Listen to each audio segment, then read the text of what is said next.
Selamat pagi, salam sejahtera dalam kasih Tuhan Yesus Kristus bagi kita semua jemaat yang dikasihinya.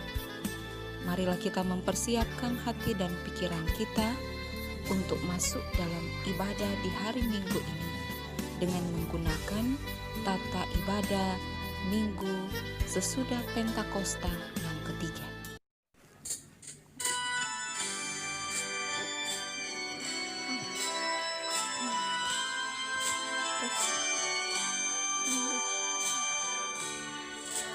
Allah hadir bagi kita dan hendak memberi berkat, melimpahkan kuasa Roh-Nya bagai hujan yang lebat. Dengan Roh Kudus ya Tuhan, umat-Mu berhatilah, baharui hati kami, oh curahkan kurnia. Fotum dan salam. Dalam nama Bapa, Anak, dan Roh Kudus, kasih karunia dan damai sejahtera dari Allah Bapa kita dan dari Tuhan Yesus Kristus menyertai kamu. Bagi Dialah kemuliaan dan kuasa sampai selama-lamanya. Amin.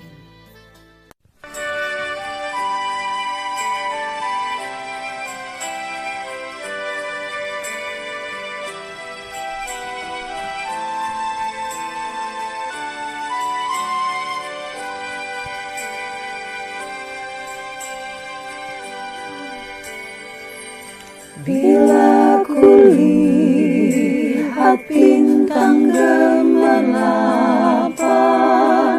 dan bunyi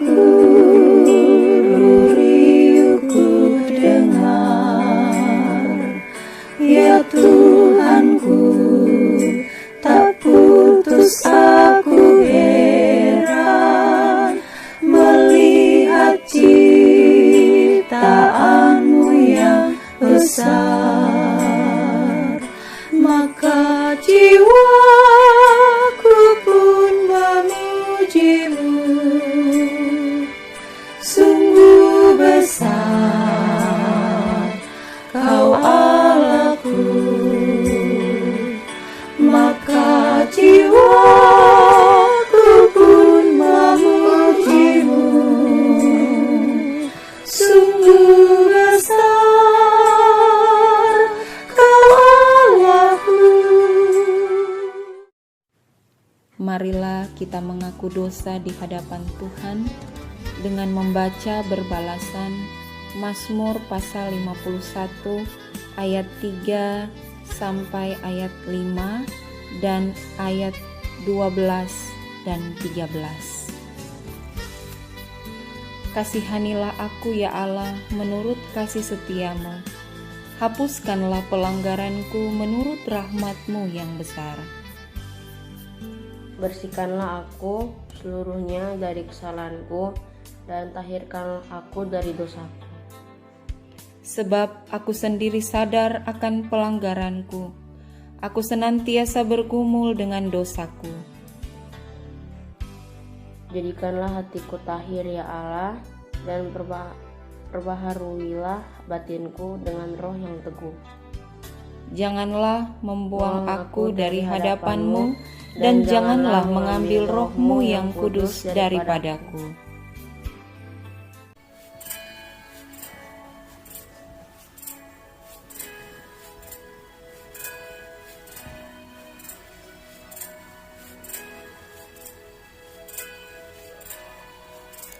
Melewati lembah duka semu,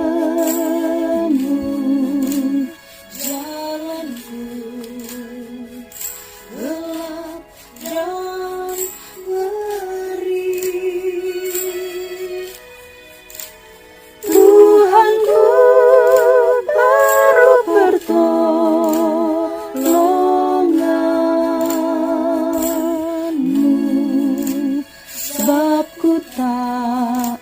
dapat jalan sendiri. Ku tak dapat jalan sendiri. Tuhan, tolonglah daku. Biarlah sinar-Mu menerangiku, sebab ku tak dapat jalan sendiri.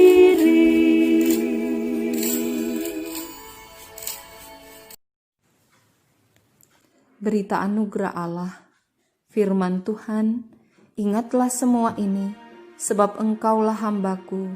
Aku telah membentuk engkau, engkau tidak kulupakan. Aku telah menghapus segala dosa pemberontakanmu seperti kabut diterbangkan angin, dan segala dosamu seperti awan yang tertiup. Kembalilah kepadaku, sebab aku telah menebus engkau. Kolose 3 ayat 12 sampai 15 menjadi amanat Tuhan bagi kita semua untuk hidup baru. Karena itu sebagai orang-orang pilihan Allah yang dikuduskan dan dikasihinya, kenakanlah belas kasihan, kemurahan, kerendahan hati, kelemah lembutan dan kesabaran. Sabarlah kamu seorang terhadap yang lain, dan ampunilah seorang akan yang lain, apabila yang seorang menaruh dendam terhadap yang lain, sama seperti Tuhan telah mengampuni kamu, kamu perbuat jugalah demikian. Dan di atas semuanya itu, kenakanlah kasih sebagai pengikat yang mempersatukan dan menyempurnakan. Hendaklah damai sejahtera Kristus memerintah dalam hatimu, karena untuk itulah kamu telah dipanggil menjadi satu tubuh, dan bersyukurlah. Jemaat Tuhan, marilah kita berdoa. Terima kasih ya Tuhan, atas rahmat anugerah kasih-Mu yang kami terima. Engkau yang memberi kami kesempatan untuk beribadah di pagi hari ini. Dan kami rindu untuk mendengarkan suara Tuhan. Kami rindu Engkau berkuasa dengan Roh Kudus, sebab kami percaya kuasa-Mu Tuhan tidak terbatas oleh ruang dan waktu, sehingga firman-Mu bisa menembus kehidupan kami. Dan kami tahu Tuhan, firman-Mu lah yang menuntun kehidupan kami. Firman-Mu lah jawaban kehidupan kami. Berfirmanlah bagi kami ya Tuhan Allah. Roh Kudus menolong kami, supaya kami memahami maksud Tuhan dalam kehidupan kami, dan kami menjadi anak-anak pengikut Tuhan yang tetap setia, tetap bertahan dalam pengakuan iman kami untuk terus melayani Tuhan. Dalam nama Yesus Kristus Tuhan kami berdoa dan bermohon. Amin. Firman Tuhan kita akan baca dalam kitab Injil Matius pasalnya yang ke-10. Kita baca ayat 24 sampai ayatnya yang ke-39. Seorang murid tidak lebih daripada gurunya, atau seorang hamba daripada tuannya. Cukuplah bagi seorang murid jika ia menjadi sama seperti gurunya, dan bagi seorang hamba jika ia menjadi sama seperti tuannya. Jika tuan rumah disebut Beelzebul, apalagi seisi rumahnya. Jadi janganlah kamu takut terhadap mereka, karena tidak ada sesuatu pun yang tertutup dan tidak akan dibuka, dan tidak ada sesuatu pun yang tersembunyi yang tidak akan diketahui. Apa yang kukatakan kepadamu dalam gelap, katakanlah itu dalam terang, dan apa yang dibisikkan ke telingamu, beritakanlah itu dari atas atap rumah. Dan janganlah kamu takut kepada mereka yang dapat membunuh tubuh, tetapi yang tidak berkuasa membunuh jiwa. Takutlah terutama kepada Dia yang berkuasa membinasakan baik jiwa maupun tubuh di dalam neraka. Bukankah burung pipit dijual 2 ekor seduit? Namun seekor pun daripadanya tidak akan jatuh ke bumi di luar kehendak Bapamu.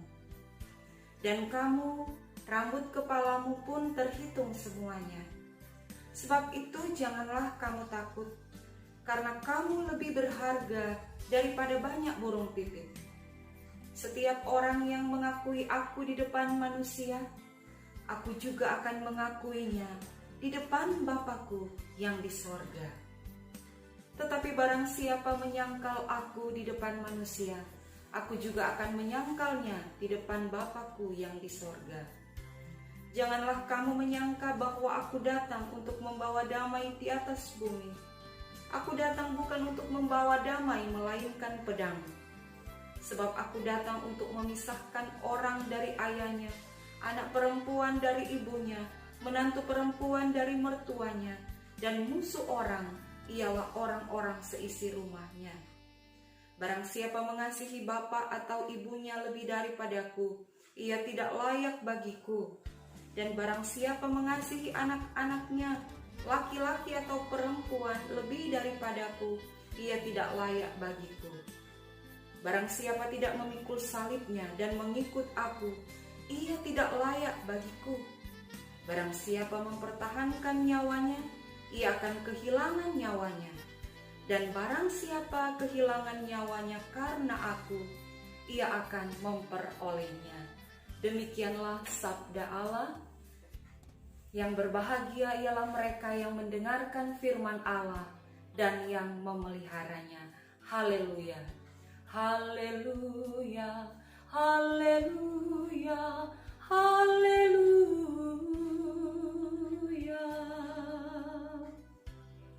Shalom Bapak Ibu jemaat Tuhan.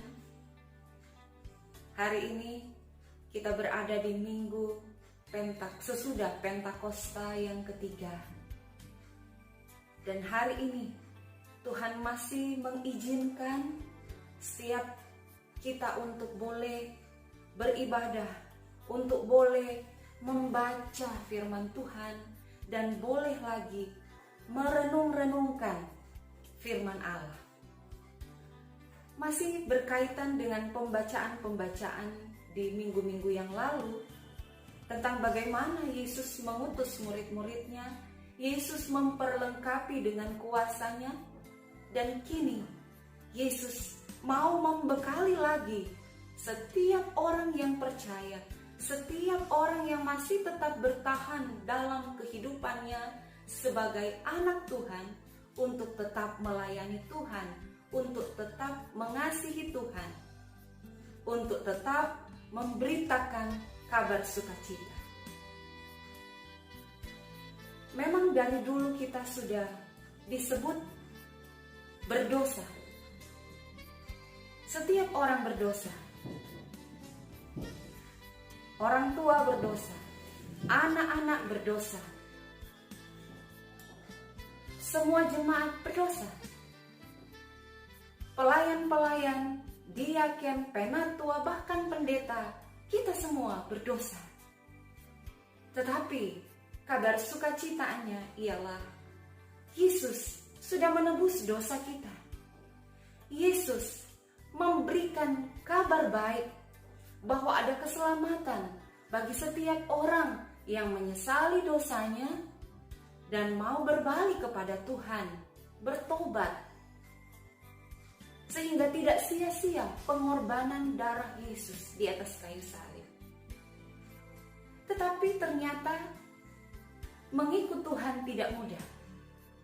Kita melihat di sini bagaimana Yesus menyampaikan bahwa kamu bagaikan domba-domba di tengah serigala. domba-domba yang lemah, domba-domba yang sepertinya tidak berdaya, tidak mampu berbuat apa-apa. Orang percaya sering dipandang seperti itu, penuh dengan kelemahan. Yesus mau mempersiapkan murid-murid Tuhan untuk menghadapi aniaya, untuk menghadapi penolakan. Dan penganiayaan itu pasti akan datang, baik dari lembaga-lembaga resmi maupun dari pribadi-pribadi yang membenci kekristenan, membenci pelayanan. Mereka domba-domba Allah, anak-anak Tuhan, murid-murid Kristus tidak bisa menghindar seperti domba di tengah serigala. Yesus berkata, "Lihat, aku mengutus kamu seperti domba di tengah serigala." Apa yang bisa diharapkan dari kawanan domba yang lemah? Tidak terlindungi. Kawanan binatang buas bisa segera mencengkeram, kecuali bahwa mereka akan merasa cemas dan tercabik-cabik. Maka perhatikanlah bahwa seperti serigala, orang-orang siap memangsa, siap menghancurkan pelayanan Tuhan. Kekasih-kekasih Kristus, jemaat Tuhan yang diberkati, pelayan-pelayan Tuhan pun disebut seperti domba di tengah serigala, yang mempunyai sifat keinginan yang berlawanan dan menjadi mangsa yang empuk bagi serigala. Nah, kalau kita melihat hal seperti ini, banyak anak-anak Tuhan yang terancam, teraniaya. Kelihatannya Kristus tidak berbuat baik, menempatkan anak-anak Tuhan dalam situasi yang begitu membahayakan. Kelihatannya Kristus membiarkan saja, padahal mereka sudah meninggalkan semuanya, mengorbankan semuanya untuk mengikut Yesus.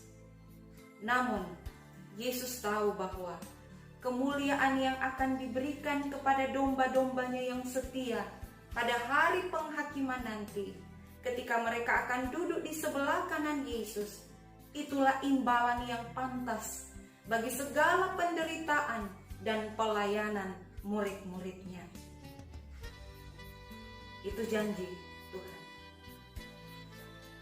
bahwa penderitaan-penderitaan zaman ini tidak dapat dibandingkan dengan kemuliaan yang diberikan oleh Yesus kelak. Janji Tuhan disampaikan kepada orang yang percaya, kepada orang yang mau tetap setia dan bertahan dalam imannya kepada Yesus Kristus. Tetapi konsekuensinya memang berat. Orang-orang yang mau tetap hidup di dalam Yesus harus menerima konsekuensi. Yang pertama, mereka harus sadar bahwa mereka akan dibenci. Kamu semua akan dibenci karena namaku, karena nama Yesus. Banyak kejahatan sering dilakukan terhadap orang-orang baik dengan dalih untuk menjaga hukum dan keadilan, sehingga keadilan tidak ada lagi bagi mereka yang mengikut Tuhan. Yang kedua, yang harus diterima oleh orang-orang yang setia kepada Tuhan adalah mereka harus sadar bahwa mereka akan dituduh sebagai pembuat onar. Kebencian terhadap mereka itu tidak akan berhenti. Mereka tidak berdaya melawannya. Kebencian musuh-musuh sedemikian memuncak sehingga mereka, murid-murid Yesus, tidak sanggup melawan. Karena mereka berhadapan dengan orang-orang yang haus akan darah orang-orang kudus.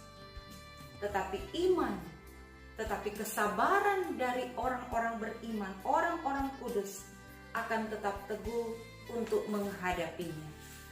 Yang ketiga, di tengah-tengah penderitaan murid-murid Yesus, anak-anak Allah, kita harus sadar bahwa kita akan dicap, akan disebut sebagai sesuatu yang memalukan, menjijikkan, yang dibenci oleh orang, bahkan kadang disebut sebagai pengikut setan. Jadi bisa dibalik. Dalam perikop ini disebutkan bahwa murid-murid dipanggil dengan sifat yang teramat sangat jahat, yaitu sebagai Beelzebul, yaitu sebuah nama penghulu setan. Jadi orang-orang dunia ini akan menggambarkan murid-murid Kristus sebagai biang keladi yang melayani kepentingan kerajaan kegelapan. Mereka tahu bahwa semua orang merasa membenci iblis ini. Maka dengan berbuat demikian, menuduhkan kuasa iblis ada di antara murid-muridnya, itulah yang membuat mereka berusaha, murid-murid Yesus, dibenci oleh semua umat manusia. Mengikut Kristus tidak gampang. Mengikut Kristus tidak mudah. Tetapi Kristus datang memberikan pedang firman. Pedang firman itulah ketopong keselamatan. Pedang firman itulah pegangan orang percaya untuk melawan, untuk berperang terhadap dunia ini. Pedang firman harus dipakai murid-muridnya untuk menaklukkan apa yang harus ditaklukkan oleh pedang. Pedang penganiayaan itu yang dipakai oleh dunia ini. Tetapi pedang firman Allah itulah yang dipakai oleh saksi-saksi Kristus. Dengan cara apa? Dengan cara memberitakan kabar baik. Karena itu Yesus berkata, ketika kamu dicaci, kamu jangan membalas dengan caci maki. Ketika kamu dianiaya, kamu tidak perlu membalas dengan aniaya.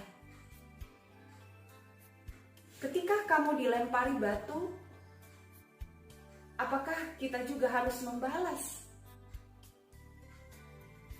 Tetapi Yesus berkata, kasihilah mereka, bahkan kasihilah musuhmu.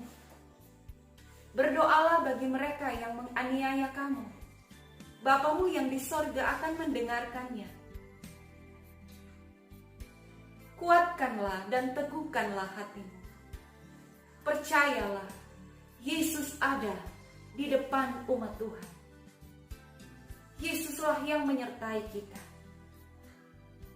Ada saat-saat kita merasa kita ini sangat menderita. Tetapi apabila kita menyadari dan kita datang kepada Yesus, Dialah yang akan menguatkan. Dialah yang akan menolong supaya kita mampu bijaksana sebagai murid-murid Tuhan. Ketika kita mendengar ada gereja yang dibakar, jangan kita marah. Ada Tuhan yang Maha Adil. Serahkanlah kepada Tuhan. Kita banyak kali mendengar ada saksi-saksi Tuhan yang dianiaya. Banyak pelayan Tuhan yang diperlakukan semena-mena. Datanglah kepada Tuhan. Berdoalah kepada Tuhan. Karena seperti batu yang begitu keras, tetapi akan terus-menerus ditetesi dengan tetesan air, lama-kelamaan itu juga akan tidak berdaya dan akan menerima kebaikan itu sendiri. Bapak, Ibu, saudara-saudara yang kekasih di dalam Tuhan, Yesus mengajarkan bahwa Allah menghitung kehidupan kita, bahkan sehelai rambut pun dihitungnya, ya, Lukas 21 ayat 18. tidak ada yang akan dibiarkan disakiti sedikit pun, kecuali atas pertimbangan yang matang. Karena begitu berharganya orang-orang kudus dan kehidupan serta kematian mereka bagi Allah. Yesus tidak mengajar kita untuk memusuhi keluarga atau orang di sekeliling kita untuk disebut layak mengikut Dia. Tetapi Yesus mau mengajarkan supaya kita menempatkan Allah sebagai yang utama, yang nomor satu. Kita memang mengasihi keluarga, tetapi semua itu adalah dalam tuntunan Kristus. Mari kita tetap setia, kita tetap dalam ketaatan kepadanya. Tuhan memberkati firman-Nya. Amin.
Bersama-sama kita ikrarkan pengakuan iman rasuli.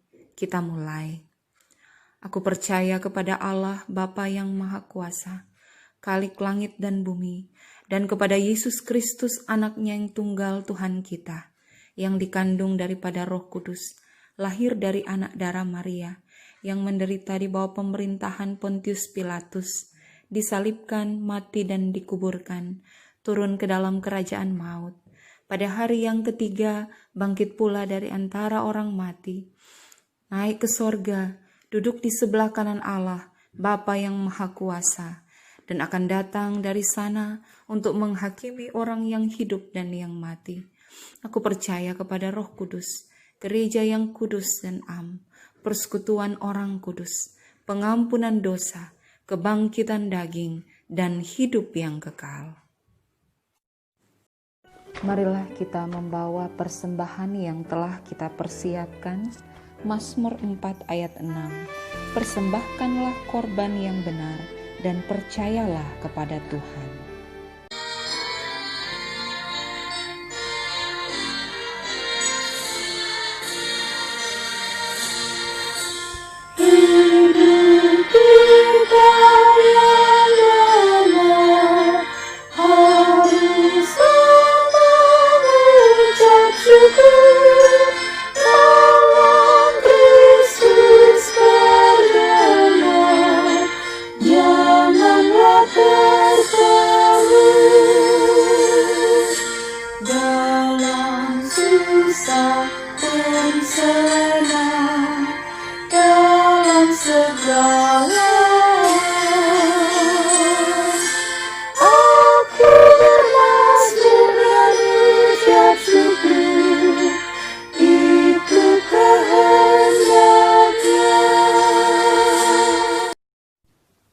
Marilah kita menaikkan doa bagi gereja dan bagi kebutuhan seluruh umat manusia dan untuk kita sekalian.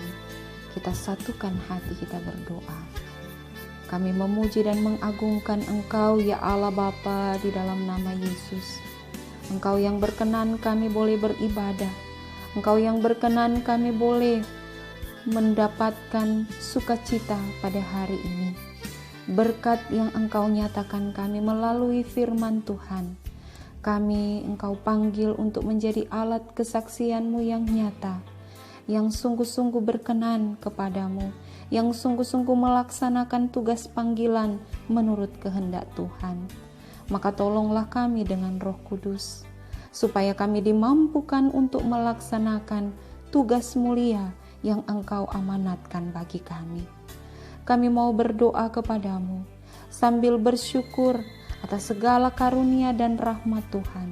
Kami membawa persembahan syukur kami di hadapan-Mu yang sudah kami persiapkan. Bahkan saudara-saudara kami yang mungkin belum bisa untuk memberikan persembahan, tetapi Tuhanlah yang memberkati persembahan hidup kami. Apapun yang kami nyatakan berikan di hadapan-Mu, kiranya berkenan kepadamu. Di tengah-tengah gumul kemelut dunia ini, kami berdoa Tuhanlah yang akan menuntun, sehingga bangsa Indonesia kiranya boleh melewati pandemi ini dalam pertolongan-Mu. Kami datang kepadamu menyerahkan pemerintah, bangsa, dan negara kami ini. Biarlah Tuhan menyertai, mulai dari presiden, wakil presiden, para menteri, bahkan sampai kepada RT RW di mana kami tinggal. Tuhan jualah yang akan menolong mereka melakukan tanggung jawabnya di hadapan-Mu. Terima kasih Bapa. Kami juga mau bersyukur, berdoa bagi saudara-saudara kami yang sungguh-sungguh mengabdikan dirinya sebagai garda terdepan, mereka yang disebut tim medis. Tuhan, Engkau memberkati kerelaan hati, kesediaan, pengabdian mereka, Engkau memperhitungkannya. Demikian juga untuk para aparat keamanan, TNI, Polri. Tuhan, senantiasa Engkau memberkati mereka. Sebagai gereja, kami senantiasa kiranya boleh taat, boleh mendengarkan segala petunjuk-petunjuk maupun protokol yang baik, sehingga pun ketika kami akan mendapatkan kesempatan untuk boleh membuka rumah ibadah, beribadah bersama, maka biarlah semuanya itu kami kerjakan dalam tuntunan Tuhan. Terima kasih Bapa, kami berdoa bagi mereka yang menjadi korban ketidakadilan. Tolonglah, biarlah Engkau menyentuh hati mereka. Tuntunlah Bapa, semoga kebaikan hati Tuhan mengisi hati kami dan membuat kami menjadi agen-agen pendamaian. Kami berdoa untuk kesatuan yang nyata dari gereja-Mu Tuhan. Pimpinlah kami untuk memenuhi doa Yesus, agar kami menjadi satu dan bekerja sama mewujudkan nilai-nilai kerajaan Tuhan. Terima kasih Bapa, kami berdoa bagi saudara-saudara kami yang bersyukur, bersukacita untuk segala kebaikan yang Tuhan berikan. Mereka yang berhari ulang tahun di sepanjang minggu yang telah kami lewati, kami berdoa pada hari ini untuk Bapak Hengki Toar yang boleh berhari ulang tahun. Biarlah Tuhan senantiasa memberikan panjang umur, kesehatan, kekuatan, teristimewa sukacita bersama dengan keluarga, istri, dan anak-anak cucu. Berkat Tuhan selalu ada di tengah-tengah keluarga dari Bapak Hengki, dan demikian juga untuk kami semua di Jemaat Gemindo Sebaot.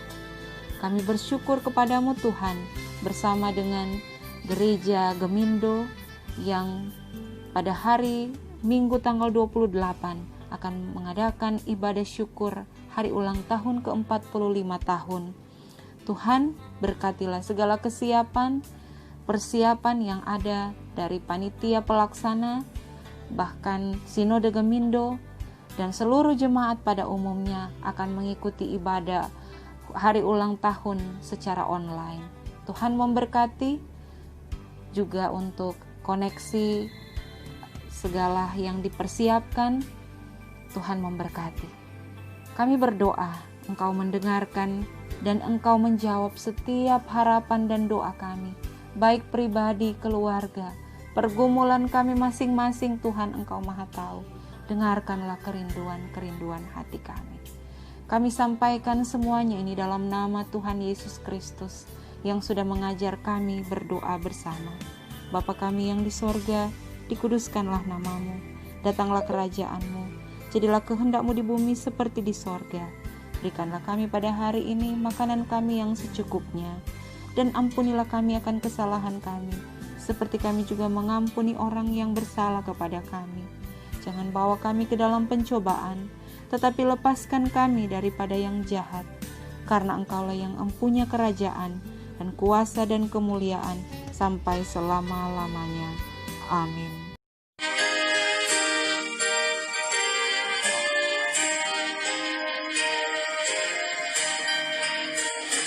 Kita harus membawa berita pada dunia dalam gelap tentang kebenaran dan kasih dan damai yang menetap,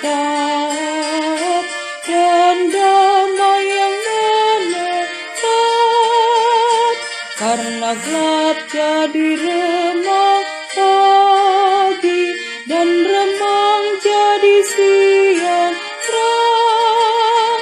Kuasa Kristus kan nyatalah, rahmani dan cemerlang. Terimalah berkat Tuhan. Allah sumber damai sejahtera akan menyertai kamu dan akan memenuhi segala keperluanmu menurut kekayaan dan kemuliaannya dalam Kristus Yesus. Amin. Amin. Amin.